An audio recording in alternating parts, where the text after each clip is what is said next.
안녕하세요. 저는 강원도 인제에 살고 있는 50살 평범한 남자입니다. 아마 암이 다시 재발하지 않았다면 제 이야기를 이렇게 꺼내지 않았을지도 모릅니다. 오늘은 제 인생의 한 조각을 담담히 나누고자 합니다. 후회와 눈물, 그리고 작은 기쁨들이 모여 지금의 저를 만들었고, 그 안에서 진짜 사는 의미를 조금은 알게 되었습니다. 이 이야기가 누군가의 마음에 작은 울림이 되기를 바라며 시작해 보겠습니다. 안녕하세요. 강원도 인제에 사는 50대 남자입니다. 몇 해를 지나면 60을 바라보지만 이번에 그 시간을 넘길 수 있을지 잘 모르겠습니다. 암 판정을 받은 지 벌써 10여 년이 지나면서 중간에 한번 완치 판정을 받은 적이 있었지만 최근에 다시 재발한 암 때문에 이런저런 생각이 많아지네요. 당장 내일이 어떻게 될지 모르는 삶을 산다는 건 암울할 수밖에 없는 삶입니다. 하지만 빛나는 마지막 순간에 살아가기도 하죠. 여러분, 부정적인 생각은 스트레스를 유발한다더군요. 요즘 자주 드는 생각이 있는데 어차피 저에게 주어진 짧은 시간에 어떻게 값지게 살까 하는 생각이죠. 예전에는 원망과 자격지심으로 똘똘 뭉친 속 좁은 사람이었습니다. 매사 부정적인 생각들로만 가득했죠. 하지만 그렇게 스스로를 꽉 막힌 사람처럼 살다 보니 암세포들은 마치 제 몸을 자기 집인 듯 걷잡을 수 없이 생겨나더군요. 그런 저를 바꿔준 건 하나뿐인 제 딸, 지민이입니다. 힘들어하는 저를 보며 지민이가 그러더라고요. 누군가를 원망하고 탓하며 지내는 것보다 그동안 못해봤던 것들을 해보고 함께 지내고 싶었던 사람들과 남은 시간들을 보내자는 거예요. 간절하게 말하던 지민이의 모습이 아직도 잊혀지지 않네요. 그래서 결심했습니다. 마지막 남은 인생을 멋지게 장식해 보려고요. 하고 싶은 거 다 하며 살아도 저에겐 잡기만 하겠지만 이번에 지민이의 도움으로 용기를 내보려 합니다. 그 중에 하나가 제가 살아온 인생을 어딘가에 남기고 싶은 거였어요. 그 마음이 누구보다 간절하고 크기에 큰 용기를 내어 이렇게 유튜브에 사연을 올리게 됐습니다. 지민이가 유튜브에 이런 곳이 있다는 걸 알려줘서 가끔 듣기만 했는데 들을 때마다 시간이 금방 지나가더군요. 나보다 더 기고한 사연을 가진 사람들이 있으면 위안이 됐고 힘든 환경에서도 잘 살고 있다는 사연을 들으면 위로가 되면서 용기를 받기도 했었죠. 모든 인생들이 얼마나 값지며 소중하지 않은 인생이 어디 있겠어요. 그래서 저도 인생사를 이렇게 담아보려 합니다. 누군가에게는 제가 받은 힘처럼 제 사연이 힘이 됐으면 좋겠네요. 그리고 부족하지만 너그럽게 들어주시면 감사하겠습니다. 사연은 20여 년 전으로 거슬러 내려가야겠네요. 30대 중반이었던 저는 평범한 회사원이었습니다. 사무직 일을 보며 하루하루를 의미 없이 지내던 날이기도 했죠. 문득 이렇게 살면 안 되겠다는 생각이 들었지만 달라지는 건 없었네요. 집에서는 하루빨리 장가를 가라고 성화였으며 삼형제 중에 막내로 집안의 골칫덩어리 애꼴통으로 통했습니다. 저희 부모님은 동네에서 꽤 알아주는 국밥집 장사를 하셨어요. 할아버지 때는 시장에서 천막을 펴고 장사를 하셨다고 하더군요. 이대째 내려온 국밥집을 할아버지가 돌아가시자 부모님이 물려받으셨으면 세월이 흘러 건물을 사고 어엿한 간판을 달아가게를 새롭게 오픈했다고 해요. 저희 부모님은 할아버지 때처럼 자식들에게 국밥집을 물려주고 싶어 하셨습니다. 특히나 형들에게 국밥집을 물려주기 바랐지요. 하지만 형들은 국밥에 국자도 꺼내기 싫어하는 사람들이었네요. 오죽하면 큰형 태호는 결혼 후에 국밥을 입에 대지도 않았죠. 국밥 냄새가 싫다며 가게에도 잘 들러보지도 않는 사람이었습니다. 둘째 형 영주는 자유로운 영혼이라고 해야 할까요? 성인이 돼서 이미 집에 연락을 하지 않은 지 3년이 넘어가던 때쯤이었죠. 그래도 부모님 생신이 돌아오는 달이면 늘 편지와 용돈을 붙여오곤 했었네요. 하지만 받는 이만 부모님으로 되어 있었지 보내는 이에는 형 이름 말고는 어떠한 것도 적히지 않았었죠. 그나마 형이 살고 있는 곳이 서울이라는 건 편지 봉투를 통해 알고 있었습니다. 한 번은 아버지가 큰형 태훈을 불러 진지하게 국밥집을 물려받을 생각이 있냐고 물었던 적이 있어요. 아버지는 당연히 집안 일이기 때문에 맏형이 국밥집을 책임질 줄 아셨던 듯했죠. 하지만 형은 딱 잘라 거절하더군요. 쉬워. 지금 달인으로도 좋고 국밥 먹은 지도 5년이 됐어요. 국밥 냄새도 받기 싫은데 어떻게 국밥집을 물려받아요? 아, 이 자식아. 너 우리 집 장남 아니야. 이 국밥집이 어떤 국밥집인데. 입으로 말하고도 네가 장남이라 할 수 있어. 네. 아버지 말이 무조건 맞는데요. 저는 죽어도 장사 못해요. 성격도 못되고 아버지가 싫어하시니 이제 장남 자격 반납할게요. 앞으로 이 집 정말 안 옵니다. 그렇게 아버지와 다투고 나간 태우는 부모와 의절하면 했지. 다시는 본가에 오지 않겠다며 형수와 조카를 데리고 이사를 가버렸죠. 그 사건을 겪은 아버지는 일주일간 장사도 못할 만큼 마음고생을 하시게 되셨고, 그 일 이후 알아놓은 어머니 역시 태훈의 행동에 큰 충격을 받은 듯했네요. 둘째 형 영주는 연락 없이 자기 인생을 살겠다며 나갔는데 믿었던 큰형 태훈마저 저렇게 나오니 부모님 속은 말이 아니었을 겁니다. 그리고 그 화풀이는 모두 제가 겪어야만 했었죠. 주로 넌 왜 아직도 장가를 안 가냐, 이런 말로 시작해서 앞으로 어떻게 살 거냐 부터 꼬리에 꼬리를 무는 잔소리로 힘든 시간을 보냈습니다. 제 입장에서는 형들도 이해가 안 갔지만 아버지도 이해가 안 가는 부분이 참 많았어요. 제가 세상에서 제일 좋아하는 음식은 바로 저희 집 국밥입니다. 진한 국물과 잡냄새 없는 고기는 저희 국밥집을 따라올 가게가 없을 정도죠. 그런데 저에게는 단 한 번도 국밥집을 맡아서 해보라는 말을 하신 적이 없었네요.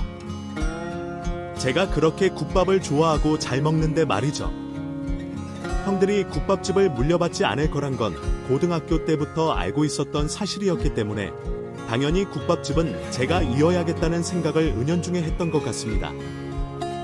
그런데 어느 날 형들 때문에 배신감에 힘들어하시던 아버지가 하루는 저에게 술 한잔 하자며 먼저 다가오신 날이 있었죠.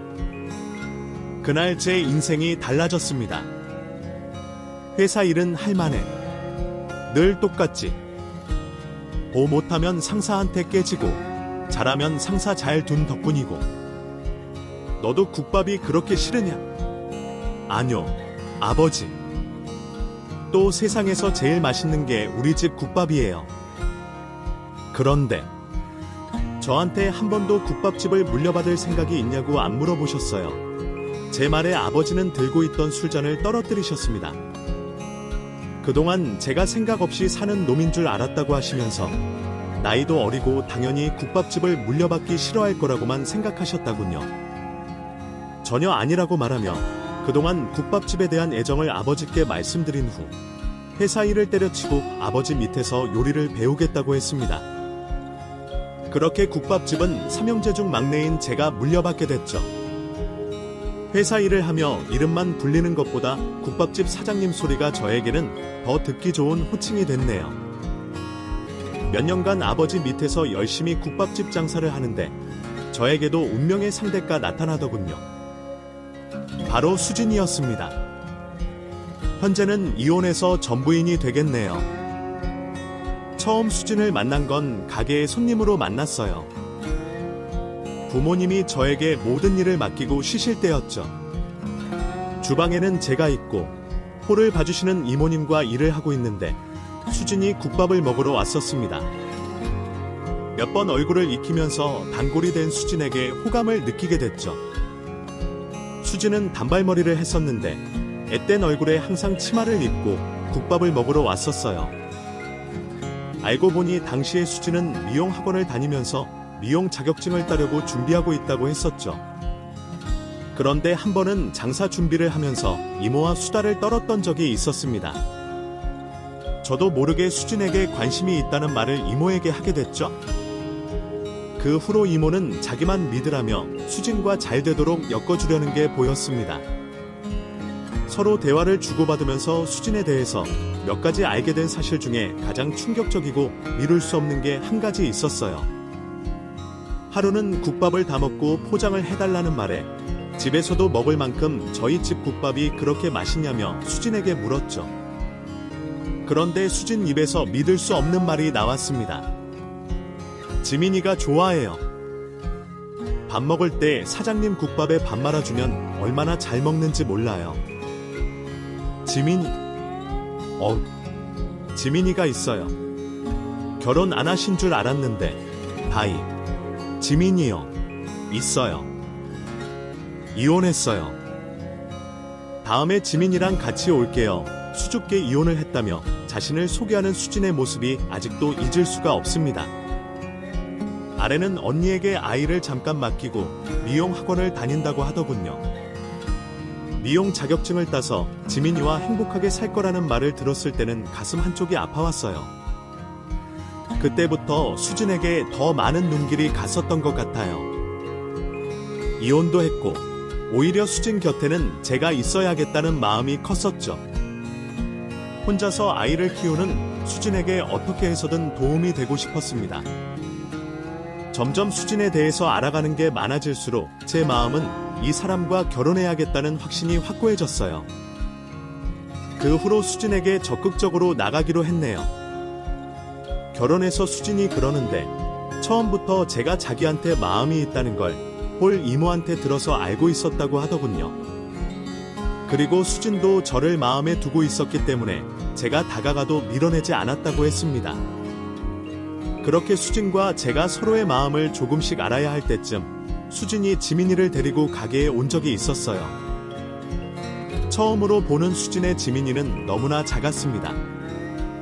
조카 말고는 아이를 본 적이 없었는데 조카보다 더 예쁘게 생겼다고 생각할 정도로 수진의 지민이에게 푹 빠져버렸네요. 아마도 수진을 사랑하기 때문에 지민이도 저에게는 흠이 되지 않았던 것 같아요. 그 후로 저와 수진은 숨기는 것도 없이 모든 걸 공유하게 됐으며 결혼을 결심하게 됐네요. 그렇게 마음을 정한 뒤 함께 넘어야 할 산은 수없이 많았습니다. 먼저 형을 설득해야 했고 그 다음은 부모님을 설득해야 하는 관문이 남아 있었죠. 국밥집을 맡아서 하는 동안 처음으로 가게를 아버지에게 맡기고 수진과 함께 큰형 태훈을 만나러 갔었습니다. 당연히 아버지에게는 비밀이었죠. 가장 친한 친구의 아버지가 돌아가셔서 장례식장에 다녀오겠다고 하며 태훈을 만나러 갔어요. 태훈은 제 사정을 듣고는 한숨만 되실 뿐이었습니다. 저에게 처음 했던 말이 아직도 생각이 나요. 얌마, 네가 내 생애에 온다니 아버지 국밥집을 물려받는다고 해서 얼마나 좋아했는지 알아. 말은 그렇게 모질게 하고 아버지한테 나왔지만 마음 한구석에는 죄책감으로 엄청 힘들었거든. 아니, 그런데 국밥집이나 대를 이을 것이지 이혼한 여자와 결혼을 하겠다고. 아니, 그것도 애 딸린 이혼녀. 그렇게 말하지 마, 아니, 수진이 알고 보면 정말 괜찮은 사람이야. 그리고 우리 조카가 세상에서 제일 예쁜 줄 알았거든. 그런데 아니었어. 지민이 보면 형도 마음이 녹을 거야. 정말 아냐. 벌써부터 아빠 노릇하는 거 봐. 그쪽 집에서는 모레 설마 양심 없게 결혼 허락한 건 아니지. 저번 주에 수진이 시집에 인사드리고 왔어. 나보고 1등 신랑감이라고 하시던데. 요리 잘하고 의자상에 이 정도 인물이면 됐고 뭐여? 한 국밥집 사장님이라는 소리에 장모님 입이 귀에 걸렸어. 가족들이 당연히 반대할 줄 알았습니다. 하지만 그래도 가족이기 때문에 이해도 해줄 거라고 생각했었죠. 그렇지만 이해는커녕 태우는 저에게 자기보다 더 불효를 저지른다고 절대 결혼 허락을 해줄 수 없다고 하더군요. 태훈에게 수진을 소개시켜주고 화해를 받으면 부모님께 인사를 드리려고 했는데 솔직히 태훈이 이렇게까지 반대를 할 줄은 몰랐었네요. 결국 정면 돌파를 하기로 했습니다. 태훈에게는 결혼식 때 보자며 헤어졌고 다음 날 가게에서 오픈 준비를 하는 부모님 앞에 수진을 소개했었죠. 사실을 말하지 않은 채 우선 수진을 결혼할 여자라며 함께 식사를 한 적이 있었네요. 첫 인상이 좋았는지 부모님은 수진을 보자마자 두 손을 맞잡으며 얼마나 기뻐하셨는지 모릅니다. 세상에, 우리 민호가 드디어 장가를 가네. 40이 넘어도 못 가면 어쩌나 했는데. 엄마, 수진이가 190인 줄 아니까. 수진이랑 결혼하면 같이 국밥집 하면서 열심히 살게. 그러니까 결혼 허락해줘요. 말이라고. 당장 날 잡아야지. 그런데 엄마, 우리가 결혼을 하는데 지민이가 한 명 더 있어. 그게 무슨 말이야? 수진이한테 4살 난 딸이 있는데 지민이라고. 얼마나 기특한지 몰라. 말도 잘하고 4살인데 숫자도 100까지 셀 줄 알아. 그러니까 순간 아무 소리도 없이 조용한 정막만이 흘렀습니다. 아버지는 부엌에서 팔길이만한 주걱을 가져와 저를 때리는 신용을 보이셨습니다. 어머니는 그 자리에서 주저앉아 버리셨어요. 아버지는 도망다니는 저를 잡으면서 한 소리 하셨네요. 그럼 그렇지. 네가 뭐 하나 제대로 하는 게 있다 싶었어. 그냥 국밥이나 만들어서 팔 것이지. 결혼을 우회하겠다고 난리야. 아버지, 결혼하라고 하실 때는 언제고 그런 서운한 말 하세요. 그리고 엄마가 무조건 결혼하라고 했잖아요. 지금 이 상황에 결혼이 말이 돼. 이혼녀의 애까지 딸리는데 네가 뭐가 부족해서 그런 곳으로 장가를 가. 말이 안 될 게 뭐가 있나요? 설령 말이 안 되면 되게 해야죠. 저는 아버지에게 수진과 결혼을 안 시켜주면 3대째 하고 있는 국밥집을 더 이상 물려받지 않겠다는 선전포고를 했습니다. 당연히 어머니는 태훈이 이사를 했을 때처럼 아셨으며 아버지는 믿었던 자식이 배신을 한다며 화를 내셨네요. 하지만 자식 이기는 부모 없다는 말처럼 아버지는 결국 제 손을 들어주셨으며 어머니는 마지못해 결혼을 허락하셨어요. 그렇게 국밥집도 지키고 수진과 지민이도 지킬 수 있었습니다. 결혼식 날은 인생에서 가장 기억에 남는 순간 중에 하나였네요. 그 중에서도 태운 내 가족들이 결혼을 축하해주러 오면서 아버지와 화해하게 된 날이기도 했죠. 역시 집에 새가 져 오니까 좋은 일이 생긴 것 봐. 형은 내 덕에 아버지랑 화해할 줄 알아. 저의 살아라. 뭐 썰기 말해봐 주어 모든 게 순조로운 출발 같아 보였습니다. 수진은 다니던 미용 학원을 그만두고 저와 국밥 장사를 하기 시작했죠. 고맙게도 지민이는 저를 아빠라고 불러주며 잘 따라줬습니다. 그리고 얼마 후 지역 신문에 3대째 이어온 국밥집이라는 기사가 나가면서 장사가 더욱 잘 되는 날들이 많아졌죠. 강원도에 오면 꼭 한 번은 들려서 먹고 가야 하는 곳으로 예전에는 입소문이 엄청났네요. 덕분에 가게 확장도 하면서 직원도 늘리게 됐습니다. 그런데 호사다마일까요? 좋은 일이 있은 뒤에는 항상 안 좋은 일이 왜 그렇게 다가오는지 모르겠습니다. 결혼한 지 2년이 될 쯤 수진이 점점 변하는 것 같았죠. 가게는 커지고 돈은 많은데 더 이상 국밥집에 나오지 않겠다고 하더군요. 당신이 카운터를 봐줘야지. 홀서빙이나 주방에서는 일이 많아서 정신없는데. 그럼 카운터 보는 사람 구하면 되잖아. 미용 일도 그만두고 국밥집에서 할 만큼 했어. 이제 더 이상 못하겠으니까. 당신 혼자서 하위. 국밥 냄새 맡는 것도 지긋지긋해. 수진은 마치 하루아침에 딴 사람이 된 듯 변했습니다. 그리고 생활비를 올려달라는 말을 하더군요. 지민이 이제 6살이야. 몇 년만 있으면 입학해서 돈 들어갈 때 많거든. 당신도 알지. 지금부터 학원도 몇 개 끊어야 하고 앞으로 지민이 돌보고 집안일을 하면 정신없을 것 같아. 친딸처럼 아끼고 키워왔기 때문에 지민이 말만 하면 언제나 무장해제가 되고 말았습니다. 그걸 수진도 아는 것처럼 제 약점을 잡은 듯 지민이를 이용했었죠. 하지만 그때는 전혀 몰랐었네요. 아이도 낳지 않고 지민이만 데리고 살면서 남부럽지 않게 키우자고 했었기 때문에 최선을 다해 열심히 살아왔죠. 당시에 저에게 중요한 건 수진과 지민이, 그리고 국밥집밖에 없었습니다. 하지만 수진은 지민이를 핑계로 돈을 더 받기 위해 그저 이용만 해왔더군요. 수진 요구대로 생활비를 늘리며 열심히 국밥을 팔았지만 언제나 마이너스가 되는 것 같았어요. 마치 깨진 항아리에 힘들게 물을 계속 붓는 것 같았죠. 어디서 새는지조차 모르고 말입니다. 장사는 잘 되는 반면 왜 자꾸 수지는 돈이 없다는지 이해할 수가 없었습니다. 그 일로 부부싸움은 날이 갈수록 늘어만 갔네요.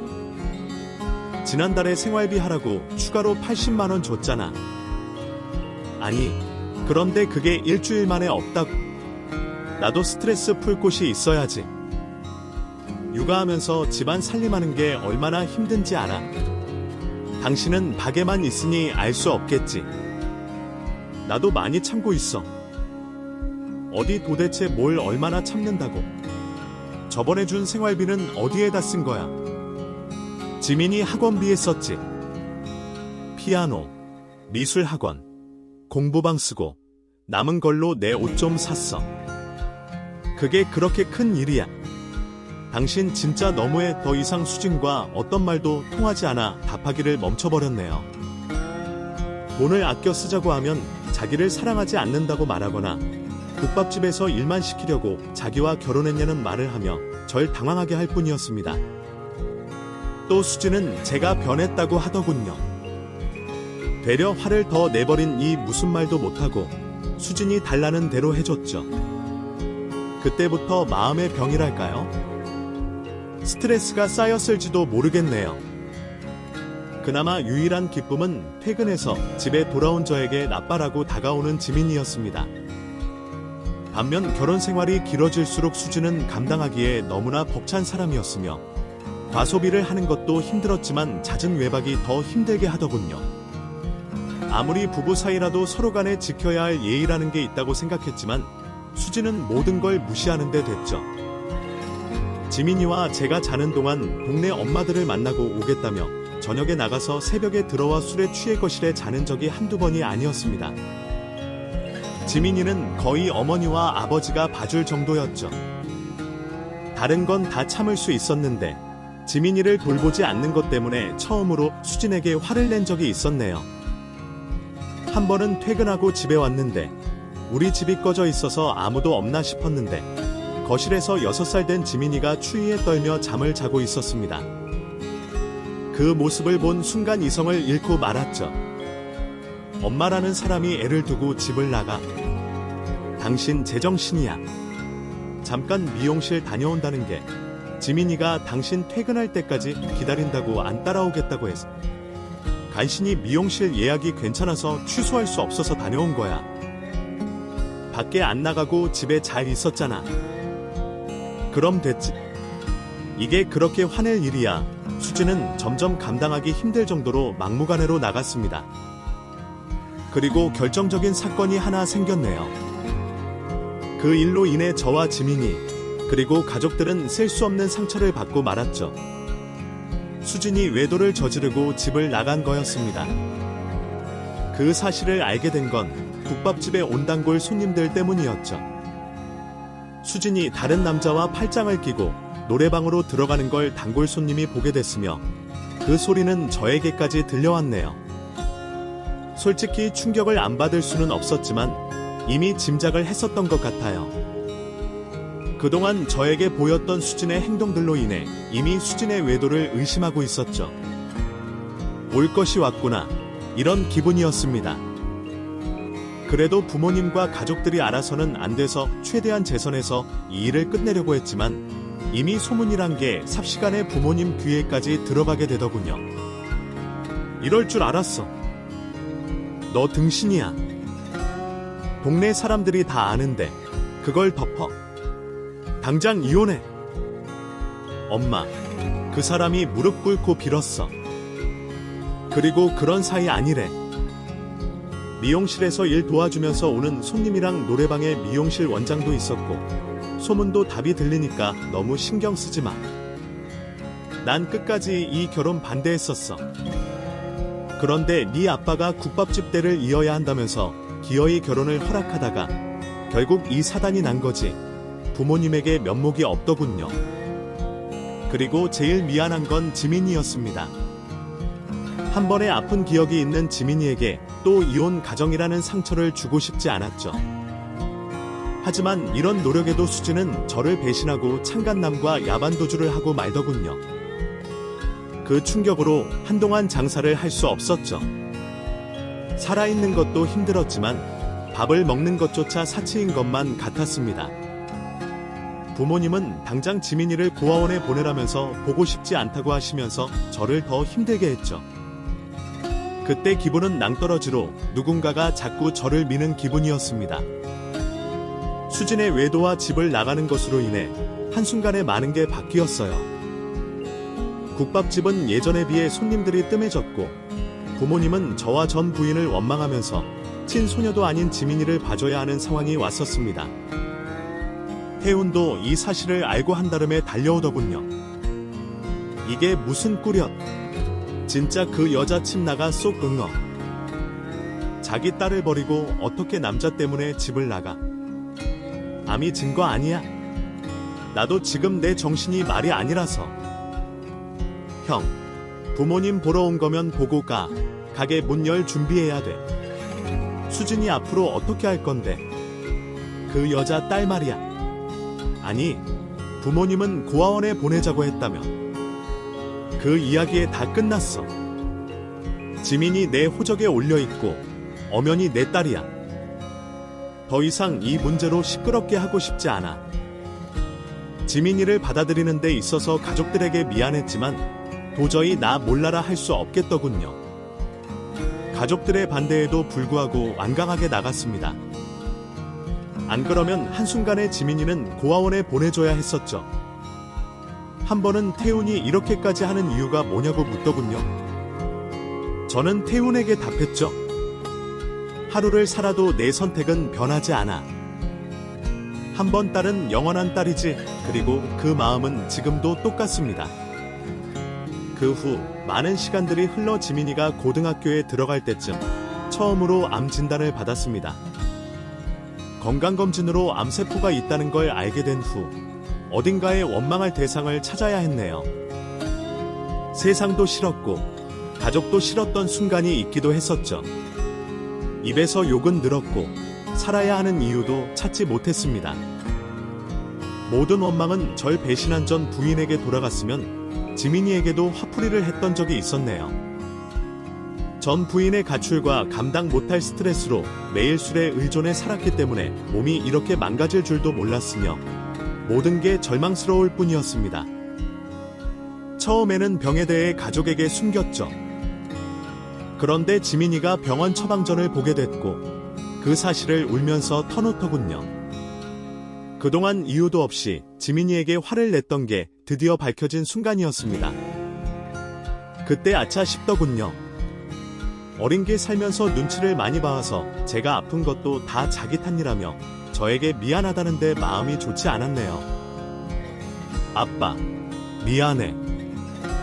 아픈 거 다 지민이 때문이야. 내가 있어서 아빠가 아픈 것 같아. 네가 뭐가 미안해? 무능한 아빠가 미안하지. 우리 딸은 아무 죄도 없는데 아빠가 너무 옹졸해지면 딸한테 화내고. 그동안 마음고생 많았지. 마음고생은 아빠가 더 많았지. 난 아빠가 아픈 것도 모르고 나도 엄마처럼 아빠 옆에 없어야지. 아빠, 나 때문에 아픈 것 같아. 무슨 소리야. 절대 그런 거 아니야. 행여나 이상한 생각하지 마. 네 엄마는 원망한 적이 있었지만 너는 누가 뭐래도 내 딸이야. 앞으로 아빠도 나쁜 생각 안 하고 우리 딸만 보고 살 거니까. 우리 딸도 아빠 위해서 열심히 살아야 해. 알겠지? 당연하지. 공부도 잘하고 할머니 할아버지한테 진짜 잘할게. 아빠는 두말할 것도 없고 암 진단을 받고 항암 치료를 했었습니다. 그 일로 인해 1년 동안 국밥집은 무기한 휴무를 가질 수밖에 없었죠. 그런데 기적 같은 일이 일어나더군요. 병원에 입원해 있는데 둘째 형 영준이 어떻게 알았는지 찾아온 적이 있었네요. 오랜만에 본 얼굴이라 처음에는 알아보지 못했다가 영준이 제 이름을 부르자 목소리를 듣고 알아차렸습니다. 영준은 다짜고짜 제 손을 잡으며 눈물부터 보이더군요. 그간 어디서 무얼 했으며 어떻게 살아왔는지 밤새도록 이야기를 나눴던 기억이 나네요. 영준은 서울에서 주유소를 운영한다고 했었습니다. 항상 집 소식은 전해 듣고 있었는데 제가 암투병을 하고 있다는 소식을 알게 되면서 주유소를 팔아야겠다는 결심을 했다더군요. 그리고 그 일로 인해 바로 오지 못했다며 미안하다고 했습니다. 이미 부모님을 만나고 난 후 절 보러 온 거라며 아버지에게 주걱으로 맞은 부위를 자랑스럽게 보여주기도 했었죠. 제가 암투병을 하는 동안 태훈과 영준은 많은 이야기를 나눴다고 했습니다. 그리고 그 결과 아버지의 국밥집을 다시 열겠다고 하더군요. 형 식구들 곧 여기로 이사 올 거야. 나도 가족들 데리고 올 거고. 막내 너는 완치만 해. 국밥집은 우리가 너 대신 맡아서 하고 있을 테니까. 아까우면 하루 빨리 나와서 다시 국밥집 가져가. 우린 욕심도 없으니까. 알겠어. 그 후로 형들 덕분에 3대째 내려온 국밥집은 대를 이을 수 있었습니다. 그것만으로도 병이 낫는 기분이었네요. 비록 전 부인은 지민이를 남겨두고 떠났으며 저는 암에 걸려 항암 치료를 하고 있는 순간이었지만 저희 가족들은 더욱 단단해진 것 같았습니다. 그 사이 지민이는 서울에 있는 대학교에 들어가 바쁜 대학 생활을 하고 있었죠. 꾸준히 희망을 놓지 않고 치료와 식단을 병행하며 지내다 보니 지민이가 졸업할 때쯤 완치 판정을 받아 삼형제가 국밥집을 운영하게 되는 일까지 일어났습니다. 아버지는 완치 판정을 받은 날 눈물을 보이셨고 지민이와 함께 저희 가족은 가족 사진을 찍었네요. 그때까지만 해도 저에게 새 삶이 주어진 것만 같았죠. 너무 행복해서 불안하기까지 한 적도 많았지만 몇 년간은 별 탈 없이 지냈습니다. 하지만 암이 다시 재발하는 불행이 오게 됐으며 그때는 말기암 진단을 받아 의사들조차 6개월이라는 시한부 판정을 내리더군요. 길면 1년이라는데 제 귀에는 6개월이나 1년이나 다 똑같기 때문에 아무 의미가 없었습니다. 그런데 눈을 의심할 수밖에 없는 일이 벌어지고 말았습니다. 제 앞에 몇 년 만에 나타난 전 부인 수진이 무릎을 꿇고 있더군요. 여보, 그동안 잘 지냈어. 난 당신이 암에 걸린 것도 모르고. 용서가 안 되겠지만 용서해줘. 내가 당신 살아있는 동안 진짜 열심히 간호할게. 전 부인은 너무나 천연덕스럽게 앞에 나타나 평생 간호하며 살겠다고 하더군요. 당장 수진의 멱살을 잡고 병실에서 내쫓고 싶었지만 그럴 힘도 나지 않았습니다. 수진은 제 허락은 중요하지 않은지 병실에서 잠도 자고 간호를 하며 지냈죠. 가족들도 알게 됐지만 제가 아무 말도 하지 않으니 그저 묵묵히 바라만 봐주더군요. 하지만 지민이는 많이 달랐습니다. 지민이가 이 사실을 알게 되고 병원에 온 적이 있었네요. 그렇게 화를 내는 딸의 모습은 처음 봤습니다. 울면서 친엄마를 밀치는 지민이는 정말 내 딸이 맞나 싶었죠. 엄마가 왜 여기 있어? 우리 버리고 떠난 지 몇 년이 지났는데 이제 나타나서 무슨 이득을 보려고 그래? 당장 아빠 옆에서 떨어져. 세상에, 너 지민이 맞아. 안 본 사이 왜 이렇게 이뻐졌어? 대기업 취업했다며? 엄마가 몸은 떨어져 있어도 항상 우리 딸밖에 없었어. 그래도 될까? 이 집에 덜 두고 캐서 네가 이 정도 성공한 거야. 엄마 더 긴 줄 알지? 다른 가만히 있는 저를 보고 이해가 가지 않는다면서 어떻게 그렇게 증오했던 엄마를 옆에 둘 수 있냐고 묻더군요. 걱정하지 마. 내가 네 엄마를 모르니 이혼할 거야. 내가 죽을 병 걸리니까 내 앞에 나타나서 간호하는 꼴 좀 봐라. 내가 그 속마음을 모를 줄 알았어. 그런데 왜 이렇게 태평해? 내가 엄마 딸이라는 게 너무 싫은데. 아빠는 엄마랑 한 공간에 있고 싶어. 조만간 큰 아빠가 이혼 서류 가져올 거야. 그리고 네 엄마 너무 미워하지 마. 어쨌든 네 엄마야. 나 죽으면 우리 가족이 지금보다 더 널 아껴줄지도 모르겠고. 전 부인 수진이 등장한 후로 매일매일이 살얼음판이었습니다. 제가 모은 재산을 수진에게 모두 줄 수 없었기 때문에 살아있는 동안 이혼 소송을 준비했으며 재산을 모두 지민이에게 넘겨주기 위한 법적인 준비를 하고 있었죠. 수진에게 이혼 서류를 내밀자 울며불며 제 앞에서 매달리더군요. 여보, 나한테 왜 그래? 과거에 실수 좀 했다고 이렇게 문전박대하는 거야. 그래도 10년이 넘게 서류로 부부였는데 우리 사이에 지민이도 있고 우리 사이 우리가 부부였잖아. 합에 이혼해줄 거면 끝까지 가는 수밖에. 당신이 내 앞에 나타나기를 얼마나 빌었는지 몰라. 내가 살아있는 동안 정리할 수 있게 해줘서 고맙네. 내 수지는 끝까지 올며 이혼 안 된다고 했지만 결국 소송으로 이어져봤자 자신만 불리하다는 걸 알게 해준 바로 이혼 서류에 사인을 해주더군요. 그런데 그때까지만 해도 수진과의 싸움에서 무조건 제가 이기는 싸움이었다고 생각했었습니다. 하지만 수진에게는 이혼 말고 또 다른 속내가 있었다는 걸 알게 됐죠. 이혼 서류가 법원에 들어간 후에도 수진은 매일 같이 병원에 와서 제가 노를 맡았습니다.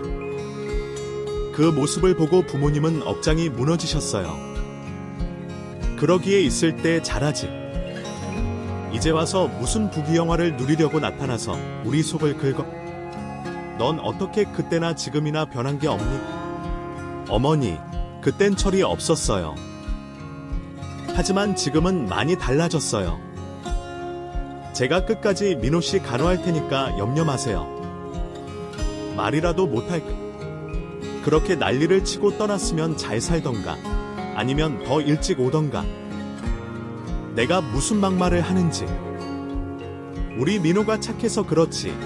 다른 남자였으면 저기에 이렇게 앉아 있을 수도 없었어. 알겠니? 속상한 마음에 면회를 오실 때마다 한 소리 하고 가시는 어머니에게 죄송스러웠습니다. 한창 부모님께 효도해야 할 나이에 병실에만 누워있으니 자식된 도리로서 면목이 없었네요. 그러던 와중에 병원을 뛰쳐나올 수밖에 없는 사건이 하나 생겼습니다. 여전히 수진은 무대포로 제 간호를 하고 있었으며 그날따라 유독 바빠 보이는 수진이 신경이 쓰이더군요. 간호를 하겠다는 사람은 매일 전화기를 손에 놓지 못하고 있었죠. 그날은 또 검사가 많아서 병실 자리를 비웠을 때 일어난 일인 듯했습니다. 병실에는 저 말고 3명의 환자들이 있었는데 수진과는 수다를 떨며 잘 지내는 것 같아 보였죠.